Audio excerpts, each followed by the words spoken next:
আর যে বলে আমি মুহাম্মদুর রাসূলুল্লাহ উম্মত, সে যেখানেই থাকুক না কেন তার গন্তব্য জান্নাত। প্রতি শুক্রবারে আল্লাহ দাওয়াত খাওয়াবে আমাদেরকে, প্রতি শুক্রবারে। প্রথম তো ১৬ লক্ষ দিন জান্নাতের কাইটা যাবে নবীদের দাওয়াত খেতে খেতে। প্রথম দাওয়াত শুরু করবে আদম আলাইহিস সালাম। আদম আলাইহিস সালাম প্রথম দিন দাওয়াত খাওয়াবে, ১৬ লক্ষ নবী দাওয়াত খাওয়াবে, সর্বশেষ আমাদের নবীজি দাওয়াত খাওয়াবে। হয় সমগ্র নবী রসুলদের দাওয়াত ফেল হয়ে যাবে। তারপরে আল্লাহ বলবে আজকের থেকে আমার দাওয়াত শুরু। প্রতি শুক্রবারে আল্লাহ দাওয়াত খাওয়াবে, প্রতি শুক্রবারে। প্রতি শুক্রবারে জান্নাতে বাজার হবে, বাজার। এই জন্য আপনাকে ঢাকাতে নাই, আপনাদের বোলাতে আছে কিনা জানি না, ঢাকাতে আছে জুমা বাজার। জুমা বাজার, জুমা বাজার চিনেন? ওটা শুধু শুক্রবারে লাগে। কবে? জান্নাতেও শুক্রবারে বাজার হবে। টাকা দিয়ে কিনতে হবে না, কসম খোদার। আল্লাহর দাওয়াত খাওয়ার পরে যখন ওই বাজারে ঢুকবে, যা পছন্দ হবে শুধু নিতে থাকবে, আর ফেরেশতা জান্নাতে পৌঁছাইতে থাকবে। প্রতি শুক্রবারে ইচ্ছা করলে চেহারা চেঞ্জ হবে, প্রতি শুক্রবারে রূপ কুঠি গুণ বাড়বে। কেননা আল্লাহর সাথে দেখা হবে শুক্রবারে। ইসদাদা হুসনাউ ওয়া জামালা, আল্লাহর দিদার পাইতে দেরি, রূপ বাড়তে দেরি হবে না। স্বামী স্ত্রীকে জিজ্ঞেস করবে এত রূপসী হইলা কি করে? স্ত্রী হাসবে আর গালে চিমটি দিয়া বলবে তুমি জানো না আল্লাহর সাথে দেখা হয়েছে? আল্লাহর সাথে দেখা হইলে রূপ বেড়া যায়। আবার স্ত্রী স্বামীকে জিজ্ঞেস করবে তুমি জানো তুমি এত রূপসী হইলে কি করে, এত রূপ হইল কি করে? স্বামী স্ত্রীর গালে চিমটি দিবে আর বলবে তুই জানিস না আল্লাহর লগে সাক্ষাৎ হয়েছে? আল্লাহর লগে সাক্ষাৎ হইলে রূপ বেড়া যায়। জান্নাতে যখন ফিরবে দুইজনে, রাজা আর রানী যখন ফিরবে, তো জান্নাতের সমস্ত হুর গেলমান, মন্ত্রী পরিষদ, ফেরেশতা সবাই জিজ্ঞাসা করবে এত রূপ বাড়ল কি কইরা? ওলামা মানবে কিনা জানি না, আমি বলে দিব। জিবরিল, জিবরিল হইতে পারে আল্লাহকে কোনোদিন দেখে নাই আর কোনোদিন দেখবে না। চ্যালেঞ্জ। জিবরিল, জিবরিল হইতে পারে কিন্তু আল্লাহকে কোনোদিন আর কোনোদিন, কিন্তু আমরা আল্লাহকে দেখছি এবং দেখব। বলবেন আমরা আল্লাহকে দেখলাম কি করে? আমাদের নবীজি দেখা আসছে না? আমাদের নবীজি দেখা মানে কি? কি দেখা মানেন? এটা মানেন না, মানেন না। আমাদের নবীজি দেখছে মানে আমরা দেখছি। আচ্ছা এই সময় না দেখলাম, রূহের জগতে তো দেখছিই দেখছি। নাহলে আল্লাহ যখন জিজ্ঞাসা করছে আলাস্তু বিরাব্বিকুম, তো বালা বললাম, তো বললাম কি করে? আর জান্নাতে তো প্রতি শুক্রবারে আমরা আল্লাহকে দেখবো। কাকে দেখবো? কাকে দেখবো? প্রতি শুক্রবারে আল্লাহকে দেখবো। চান ওই জান্নাত? চান? চান? সব রাখা আছে যুবক, সব রাখা আছে, কসম খোদার। জান্নাতে সৈকত রাখা আছে, সমুদ্র সৈকত রাখা আছে, নাচ রাখা আছে, গান রাখা আছে। ওরা বলবো সুপার বাইক রাখা আছে কিনা? সুপার বাইকও রাখা আছে।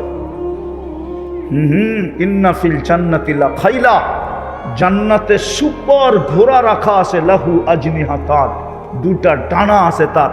ইয়ারকাবুর রাকিব ওয়া ইউসিরু হাইসু ইয়াশা, চড়বে আর চোখের পলকে যেয়ে নেমে যাবে। সর্বপ্রথম জান্নাতে ঢুকবে এই মজমা যদি একটু প্রস্তুতি নেয়। চান জান্নাত? চান না মাটি লইয়েই খুশি? কোরআন তো এই জন্যই বলে আর রাদিতুম বিল হায়াতিদ দুনিয়া। ও ভোলার মানুষ, জানি না এই ইউনিয়নের নাম কি? সম্ভবপুর, ঠিক না? জানি না এই থানার নাম কি? তজুমউদ্দিন থানার মানুষ ভালো মতে বোঝেন। এই দুনিয়া লয়ে রাজি। যুবক রাগ হও না, তোমার পায়ে হাত দিয়া বলি, তুমি এই পুরান একটা সোয়েটার লয়ে রাজি? তোমাদের বেশিরভাগের গায়েই তো যেই সোয়েটার ইউরোপ থেকে আসছে পুরান, ওইগুলোই তো তোমাদের গায়ে লাগানো, ব্যবহৃত সোয়েটার। একটা ব্র্যান্ডের সোয়েটারও তো তোমাদের গায়ে নেই, আছে? হ্যাঁ, থাকলেও কয় টাকা দামের? এটা হলো রাজি। কোরআন তো এটাই বলে, আর রাজি তুমি বিল হায়াতিদ দুনিয়া। ও তজুমুদ্দিনের মানুষ, তুই এই দুনিয়ার মাটি লইয়া খুশি হইলি কি করা? জান্নাত বুলা গেলি কি করা? প্রস্তুতি বুলা গেলি কি করা? তোর জন্য তো প্রস্তুতি বেশি ছিল না, এই মজমার জন্য প্রস্তুতি বেশি না, মাত্র তিনটা। ইমান তো মাতৃকোলে দিয়া দিছিলেন, শুধু ধৈরা রাখা কাজ ছিল। আমিনু আলা রব্বিকুম সল্লু খামসাকুম, 5 ওয়াক্ত নামাজ পড়া দরকার ছিল। সুমু শাহরাকুম, রমজানে রোজা রাখো। মুতু আদখুলু জান্নাতা রব্বিকুম, মরো আর সিধা জান্নাতে যায় ঢুকো। কসম খোদার, আল্লাহ এই উম্মতকে ডাবল কষ্ট দিতে চান না। যাদেরকে দুনিয়ায় দারিদ্রতা দিয়া কষ্ট দিছেন, মন মতো খাইতে পারে নাই, মন মতো পড়তে পারে নাই, মন মতো ঘর বানাইতে পারে নাই, এইখানে হবে 4 ঈদের বাচ্চাদেরকে কাপড় দিতে পারে নাই, এরকম মানুষ এখানে হবে। করোনার 20-21 এই 2 বছর 4 ঈদে বাচ্চাদেরকে নতুন কাপড় দিতে পারে নাই, শুধু চোখের পানি দিয়ে সান্ত্বনা দিছে, এইখানে মানুষ হবে। আল্লাহ বলে 2 কষ্ট তোকে আমি একত্রিত করতে চাই না। দুনিয়ায় তোদেরকে কষ্ট দিছি, খাওয়ায়, পড়ায়, থাকায়, রাস্তা ঘাটে, পজিশন, অবস্থা, এলাকা সেলাকা, দুনিয়াতে কষ্ট দিছি, আখেরাতে দিব। শুধু সহজ ছিল প্রস্তুতি। ইমান তো মাতৃকুলেই দিয়া দিছিলেন। যদি এটাকে ধরে রাখতো, যদি আলেম ওলামা আল্লাহওয়ালাদের সংস্পর্শে আইসা এটাকে ধরে রাখতো, আজকে তো জাতি আলেমকে ভালোবাসে না, আলেমের সংস্পর্শে আসতে চায় না, আল্লাহওয়ালাদের কাছে যাইতে চায় না। যদি শুধু ইমানটা ধরে রাখতো আর 5 ওয়াক্ত নামাজ পড়তো, আর রমজানের রোজা রাখতো 3টা, আর মা বোনরা যদি 3টার সাথে আর 2টা কাজ করত, শরীয়ত মতে যদি পর্দা করত, আর স্বামীর যদি কদর করত, ইজ্জত করত, 2টা বেশি মা বোনদের জন্য। কি শরীয়ত মতে কি কি আর স্বামীর যদি কদর, বোঝেন না? মনে হয় বোঝেন না। স্বামীর কদর করে না আজকালকার মেয়েরা, আমার মা বোনরা স্বামীর কদর করে না, স্বামীর ইজ্জত করে না, সম্মান করে না, কদর করে না। স্বামীর যদি কদর করতো এই 5টা, তাহলে জান্নাত রেডি ছিল, রেডি। আবারও পিছে যেতেছি, যদি নিজেকে মুসলমান ভাবি আর উম্মতে মুহাম্মদী ভাবি, আমার গন্তব্য কিন্তু জান্নাত। শুধু ছোট একটা প্রস্তুতি নিতে হবে। যুবক নেও, এই জন্যই মনে হয় আল্লাহ যুবকদেরকে বুঝায়, শাবাব লা ইয়াক্তাররুকা শাবাবুকা। আল্লাহ যুবকদেরকে বুঝাইতেছে, যুবক যৌবন যেন তোকে বিমুখ না করে। কাম্মিন শাব সাবাকাকা ইলাল মউত, কত যুবককেই তো আমরা যৌবন অবস্থায় কবরের কোলে শোয়ায় দিছি। আবার আমাদেরকে আল্লাহ সম্বোধন করে বলে, ইবনা আদম লা তাফরাহ বিদুনিয়াইকা, ও মানুষ, দুনিয়ার চাকচিক্য আর উন্নতি আর এই মাটি তোকে যেন আমার থেকে বিমুখ না করে। ফাইন্নাকা গায়রা মুখাল্লাদ, তুই কিন্তু চিরঞ্জীব না। ইলাইনা তুরজাউন, আমাদের কাছে আসবেই আসবে। আইনাল মাফার, তুমি ভাগবে তো ভাগবে কোথায়? ইল্লা বিসুলতান, আমার রাজত্বের বাহিরে। আল্লাহ বলে কখনো সম্ভব না। বিদায় চলেন, যদি আমার কথা বুঝে আইসা থাকে, যদি জান্নাত চাই। কয়দিন এখানে, কয়দিন? এই জন্যই তো আল্লাহ রসুল কবরের পাশ দিয়া যাইতেছিলেন আর বলতেছিলেন, রাউদাতুম মিন রিয়াদিল জান্নাহ। তোমরা কবর দেখতেছো, আমি তো জান্নাতের বাগান দেখতেছি। আবার বলতেছে, তোমরা কবর দেখতেছো, হুফরাতুম মিন হুফারিন নার, আমি তো জাহান্নামের গর্ত দেখতেছি। কবর কবর থাকবে না, জান্নাত হয়ে যাবে জান্নাত। আর নাইলে বড় আফসোস করতে হবে। ওই দিন আফসোস কোনো কাজে দিবে না, আফসোস কোনো কাজে দিবে না। আজকে কাজে দিবে, কালকে কোনো কাজে দিবে না। শুধু আফসোস করবে না, রব্বে কাবার কসম, কানতে কানতে কানতে কানতে এইখান দিয়ে পানি গড়ায়া পড়তে পড়তে এরকম গভীর নদী হবে যে দুনিয়ার যত বড় শিপ মনে চায় চালাইতে পারবে। আপনি বলবেন এতটুক গালের ভিতরে কি করে হবে? না, একজন জাহান্নামীর বসতে জায়গা লাগবে 470 কিলোমিটার। একজন জাহান্নামীর উপরে দাঁতের মারিটা হবে 160 কিলোমিটার।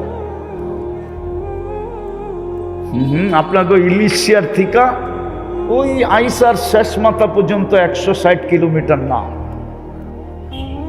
এর চেয়ে বড় হবে একটা মারি। একটা দাঁত 10 কিলোমিটার চড়া হবে। বিদায় যেই মুখে ফিট হবে, মুখটা কত বড় হবে। যেই মুখ চেহারায় ফিট হবে, ওই চেহারাটা কত বড় হবে। আমি ওই পাহাড় চিনি, 4 বার গেছি, 4 বার। যেই পাহাড়ের সমান এক একটা রান হবে দুযোগীদের, দুযোগীদের। ওই পাহাড় আমি 4 বার এই চোখে দেখছি, এই চোখ, যাকে জাবালে বায়দা বলে, জাবালে বায়দা। ইয়ামানে ওই পাহাড় রাখা আছে। আল্লাহর রসুল বলছে জাবালে বায়দার সমান এক একটা জাহান্নামীর রান হবে, রান। আর জান্নাতীটাও বললাম প্রস্তুতি সহজ। হায়, এই উম্মতকে তো আমরা বুঝাইতে পারলাম না। দুঃখ আমার এটাই, কোন দিন জানি দুনিয়ার থেকে চলে যাই, কিন্তু আমার জাতিকে আমি বুঝাইতে পারলাম না। এই জাতি যদি কিছুই না করত, 2 বেলা যদি আল্লাহর কাছে হাত উঠায় মাপ চাইতো, সূর্য ডুবতে দেরি মাপ চাইতে যদি দেরি না করত, সূর্য ডুবছে ভোলায়, ভোলার নারী পুরুষ যুবক বৃদ্ধ সবাই হাত উঠায় বলছে মালিক মাপ করে দে। জানি না কাল সকালে সূর্য উঠতে দেখবো কিনা। আর সূর্য উঠলো, ভোলার মানুষগুলো যদি হাত উঠায় মাপ চাইতো যে মালিক রাত্রটা কেটে গেল, কিচ্ছু করতে পারলাম না, সূর্য তো উঠা গেল, হতে পারে আমি ডুবতে নাও দেখতে পারি, আমি মাপ চাই।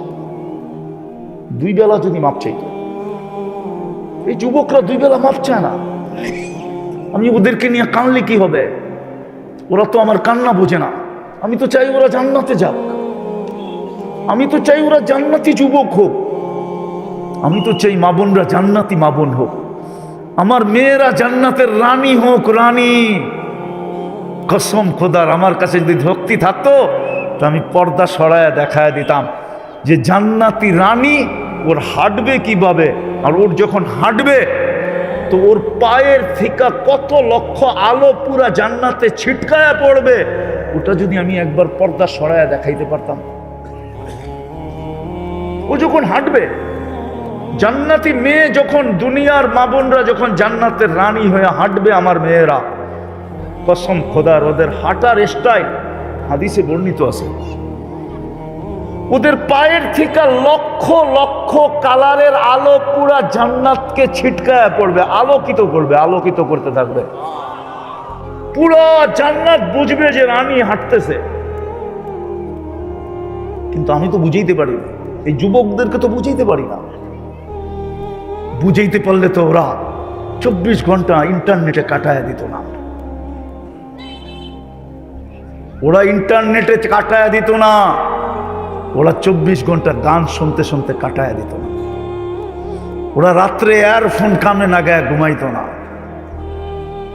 কসম, ওরা 14 তারিখ উদযাপন করতো না, ওরা 31st নাইট উদযাপন করতো না। ওদের চেহারায় বোঝা যেত ওরা জানি কি হারায় ফেলছে। জিজ্ঞাস করলে বলতো জান্নাত কবে যাব। আমি তো বুঝাইতে পারি না। এই জন্য শেষ কথায় চলে আসছি, যেখানেই থাকি যদি